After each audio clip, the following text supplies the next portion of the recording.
Ya. 1, 2, jangan ketawa ya. 3. Siapa kelompok yang paling terdepan? Kelompok 3.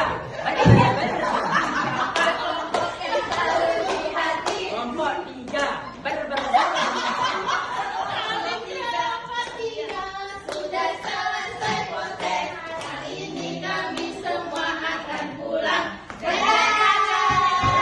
Kelompok 3. Sehat jiwanya, sehat fisiknya, tebal dompetnya.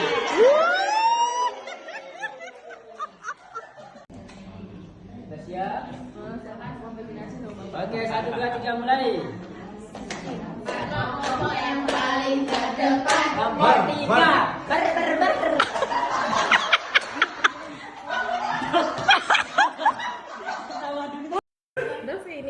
Ini Pak cakepnya ya, Bapak Ibu, teman-teman. Belum. Wisata ke Lombok, ke Gilinanggu. Ke Sumbawa jangan lupa membeli madu. Materi Dokter Diat selalu kami rindu. Karena suara beliau begitu merdu. Ada Gili Trawangan. Cakep. Di Pulau Sumbawa ada Lakei dan Gili Tapan. Cakep. Terima kasih kepada Bapelkes dan Dinas Kesehatan. Pelatihan TOT Keswa semakin terdepan. Mantap. Baik, terima kasih. Bapak Ibu sekalian, kemarin kita sudah mendapatkan materi yang kedua, yaitu dari Dr. Haji Tuntu Yanita atau Haji Diat, spesialis kesehatan jiwa. Beliau menjelaskan kepada kita terkait dengan konsep dasar upaya promotif dan preventif kesehatan jiwa. Beliau menyampaikan 3 materi secara sekaligus. Yang pertama konsep dasar terkait dengan kesehatan jiwa, di mana kita ketahui kesehatan jiwa itu sendiri merupakan suatu kondisi seorang individu sehat secara fisik, psikis, spiritual, dan juga kemudian sosial, di mana individu tersebut mampu mengatasi tekanannya sendiri, mampu produktif, dan kemudian mampu memberikan kontribusi kepada lingkungan yang ada di sekitarnya. Kemudian selanjutnya terdapat hubungan yang sangat signifikan antara kesehatan jiwa dengan gejala masalah kesehatan jiwa yang kita kenal dalam upaya kesehatan optimal flow ratio dibagi dengan 4 kuadran. Dengan mudahnya adalah positif-positif, kemudian positif-negatif, negatif-positif, dan negatif-negatif. Untuk 4 kuadran tersebut, negatif-positif tidak ada masalah kesehatan jiwa, tidak ada masalah, tetapi mengalami dampak pada kesehatan jiwa. Kemudian kalau positif-positif memiliki masalah kesehatan jiwa, kemudian memiliki dampak pada kesehatan jiwanya. Kemudian untuk negatif-negatif mempunyai masalah di kesehatan jiwa, maka memiliki dampak yang buruk pada kesehatan jiwanya. Dan terakhir kuadran keempat adalah positif-negatif, memiliki masalah di kesehatan jiwa, belum tentu memiliki dampak yang buruk dalam kehidupan kesehatan jiwa dalam individu seorang tersebut. Modalnya seperti itu Bapak Ibu sekalian. Dan kemudian untuk siklus kehidupan, Bapak Ibu sekalian, masalah kesehatan jiwa saat ini berfokus pada siklus kehidupan dan faktor risiko. Adalah sesi yang siang, kalau kata orang, siang itu sesi ngantuk. Tapi ternyata melihat senyuman terindah yang dimiliki oleh Bapak Ibu yang hadir di tempat ini, siang berasa pagi. Apalagi kalau malam ya, makin lagi berasa paginya. Karena selalu semangat pagi tentu saja. Oke, baik. Bersama saya Ulfana Raya, tadi sudah saya menyampaikan Bapak Ibu, saya akan memandu kegiatan ini nanti sampai dengan pukul 6 sore. Semoga Bapak Ibu tentu saja nanti tidak akan bosan, kemudian tidak akan pengen cepat pulang, ya. Kemudian ngantuk, karena nanti tidak akan diisi oleh para narasumber hebat. Tetapi kita di sini akan benar-benar bersama, belajar bersama ya, dan tentu saja Lulus bersama. Wah. Kita boleh tepuk tangan dulu yang meriah. Wah. Boleh kita ice break dulu sedikit ya. Oke, kita boleh start. Kita kasih tepuk tangan dulu. Kalau saya bilang tepuk 1, tepuk 1. Kalau saya bilang tepuk 2, tepuk 2. Kalau saya bilang tepuk 3, boleh tepuk 3. Ikuti instruksinya ya. Tepuk 1, tepuk 2, tepuk 3, tepuk 1, 2. Tidak ada tepuknya. Oke. Dua, nggak bilang tepuk. Berarti harusnya nggak ditepuk. Sekali lagi lebih fokus. Tepuk satu, tepuk dua, tepuk tiga, tepuk satu, tepuk dua, tepuk tiga, tepuk satu, tepuk dua, satu. Oke, luar biasa. Sudah fokus semuanya Mbak Uni. Kemudian mari kita perdengaran. Oke. Koordinasi kesehatan jiwa lansia Nanti ini dijabarkan lagi. keluarga pendamping lansia. Kadang apa yang kita pikirkan itu sulit untuk dituliskan. Kemudian sasaran keluarga pendamping. Kalau pesan janji, Mbak. Ada di kepala kita, ada, tapi gimana jawabnya? Ini di kecamatan. Beda sama Mbak Uni. Nggak pakai mikir. Dan kita yang Satu kata kunci bisa diperlukan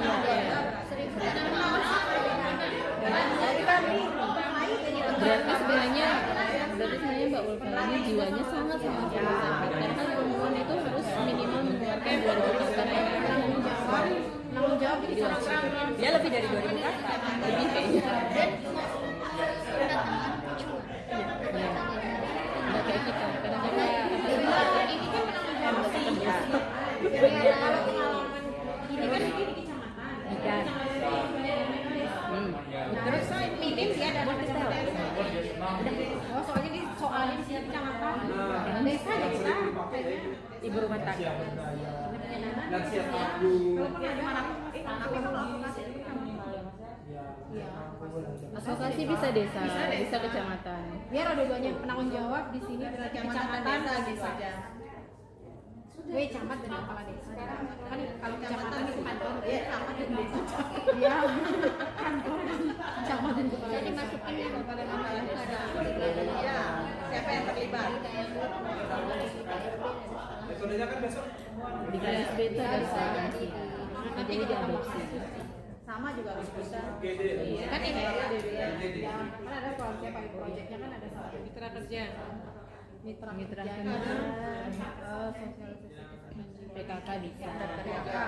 Kader lansia.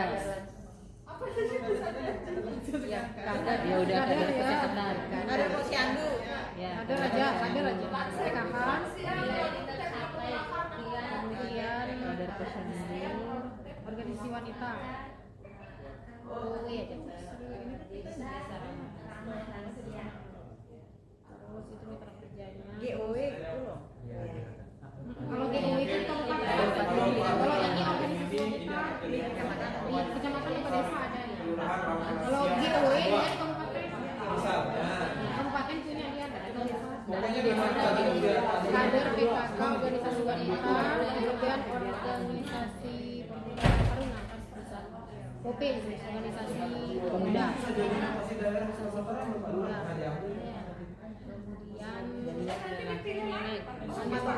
siapa tahu ya Thomas aja bisa. apa namanya orang mau haji itu lembaga adat Itu udah masuk dah. Thomas naik Toba. kalau tokoh masyarakat Untuk puskesmas Kangkule yang begitu luar biasa. Ini izin saya langsung live di YouTube saya. Insya Allah bisa ditonton 4.000 orang tayang kalau ini. Satu jam pertama. Itu luar biasa ya. Ke pasar membeli lele. Jangan lupa membeli tempe. Terbaiknya tingkat nasional bukan tingkat RT. Itulah puskesmas Kangkule. Di Pulau Lombok ada Gili Trawangan. Di Pulau Sumbawa ada Gili Tapan. Selamat datang Bapak Ibu hadirin sekalian di puskesmas Kangkule yang selalu terdepan.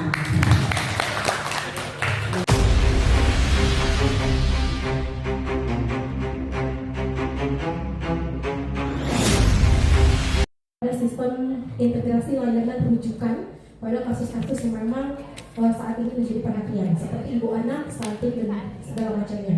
Ini rujukan terintegrasi bisa melalui manual dan juga melalui WA group, tentu saja di wilayah desa itu sendiri. Jadi jenis kegiatannya merujuk lansia dengan skor di atas 6 tersebut, ya, ke FKTP, Bapak Ibu sekalian, tentu saja dengan mendapatkan edukasi dan lain sebagainya. Tujuannya agar mendapatkan pelayanan kesehatan dan konseling serta edukasi secara spesifik. Sasarannya lansia dengan skor 6 tadi, kemudian penanggung jawabnya FKTP, mitra kerjanya lintas program dan lintas sektor, dan rencana waktu tentatif. Tentatif dalam arti kapan ditemukan lansia dengan hasil screening SNQ tersebut, maka sewaktu-waktu dapat dilakukan rujukan. Indikator kinerjanya untuk lansia yang memang terindikasi masalah kejiwaan.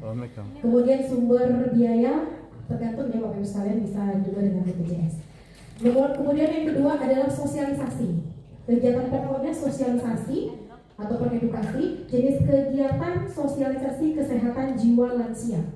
Tujuannya untuk menambah pemahaman keluarga pendamping lansia. Ini masih menjadi sasaran yang saat ini belum banyak dilakukan. Kalau selama ini ada penyuluhan lansia, edukasi lansia seperti itu, ya sebenarnya yang lebih mumpuni sekali sebenarnya di awal dengan keterbatasan dana itu bisa melalui keluarga pendamping lansia. Sasarannya adalah keluarga pendamping lansia, kemudian penanggung jawabnya itu camat, kepala desa dan puskesmas. Kemudian mitra kerjanya bisa melibatkan kader, semua kader yang kami tidak mencantumkan di situ kader apa, kader posyandu, kemudian kader KPM, kemudian TPK, ya, kemudian kader BKB pun meskipun dia hanya mengurusi bina keluarga balita ya seperti itu, tetapi dia juga ada di dalam masyarakat. Kemudian PKK sebagai mitra yang paling dan sangat strategis, kemudian organisasi wanita, kemudian organisasi pemuda, tokoh agama, tokoh masyarakat, terpenting lembaga adat. Sebagai contoh di beberapa kabupaten juga, bahkan mungkin di semua kabupaten ya, sudah ada lembaga adat sekarang tidak hanya di tingkat kabupaten dan kecamatan, sekarang sudah ada bahkan di tingkat desa. Kemudian majelis taklim. Rencana waktu sosialisasi 2 kali setahun untuk anggaran sesuai dengan peserta ya. Jadi estimasi misalnya 5 juta misal. Kemudian indikator kinerja persentase keluarga mendapatkan sosialisasi kesehatan jiwa lansia.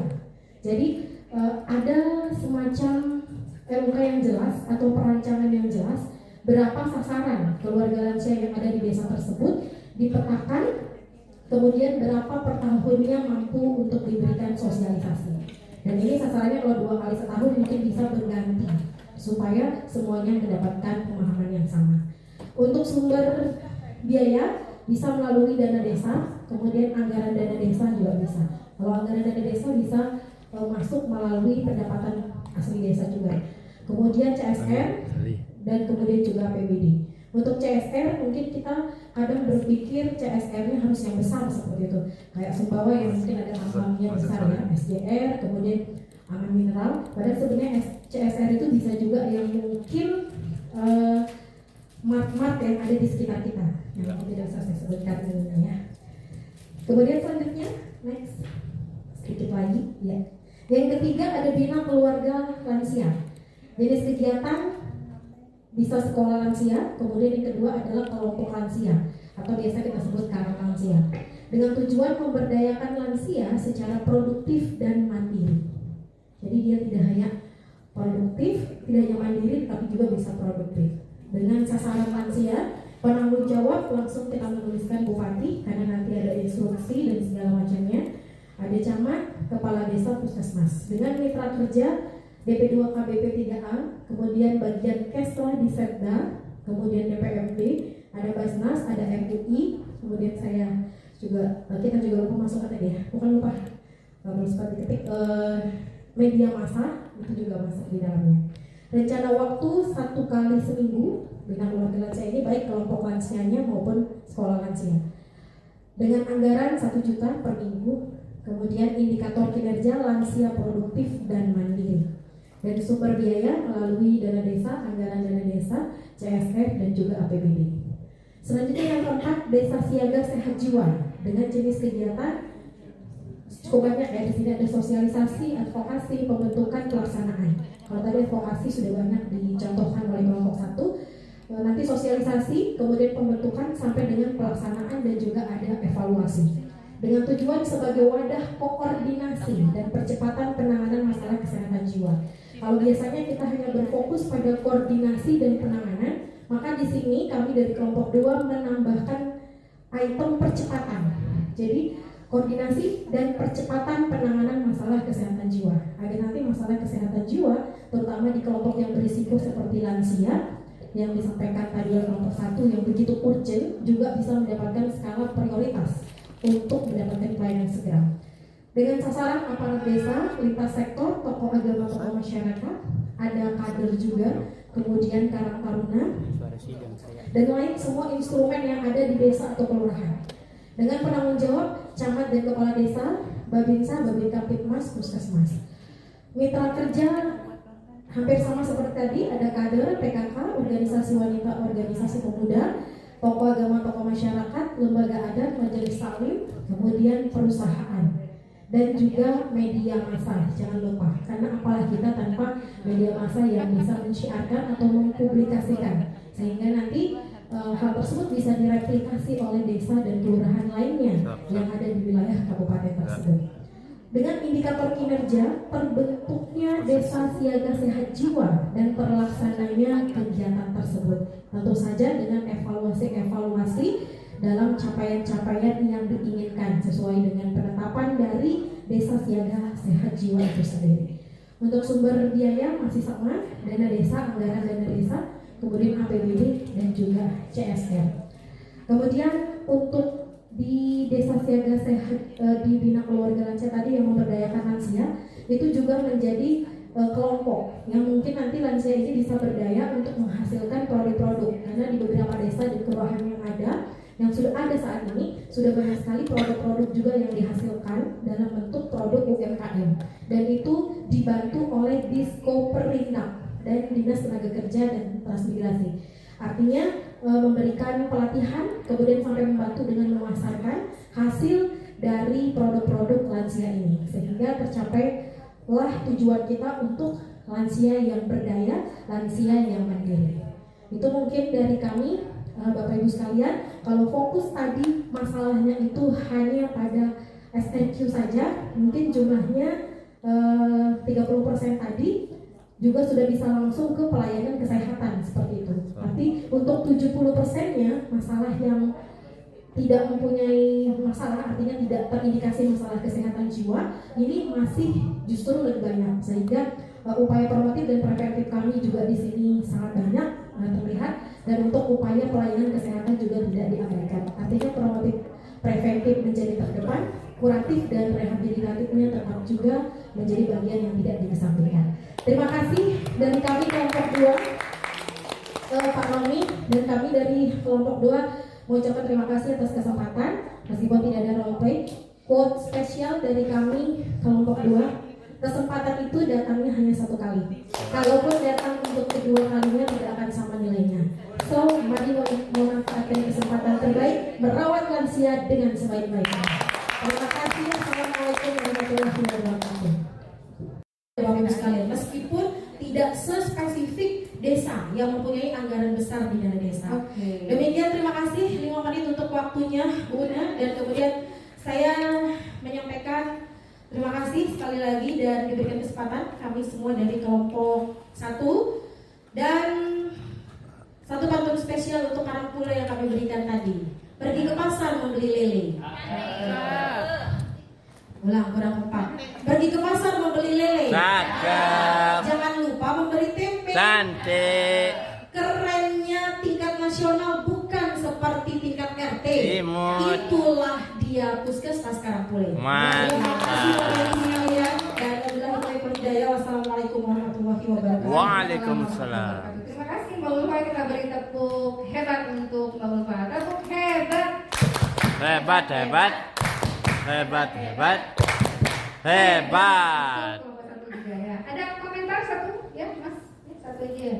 Ini keseruan peserta TOT. Semua sibuk. Siapkan micro teaching. Nah.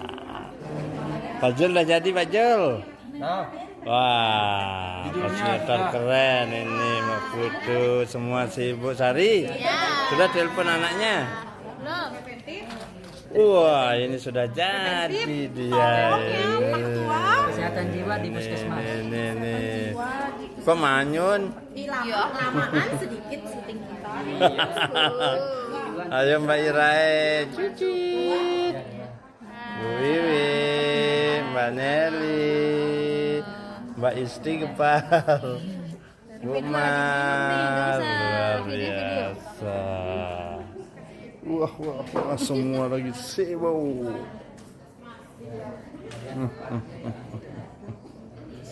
Ini peserta langsung panitia.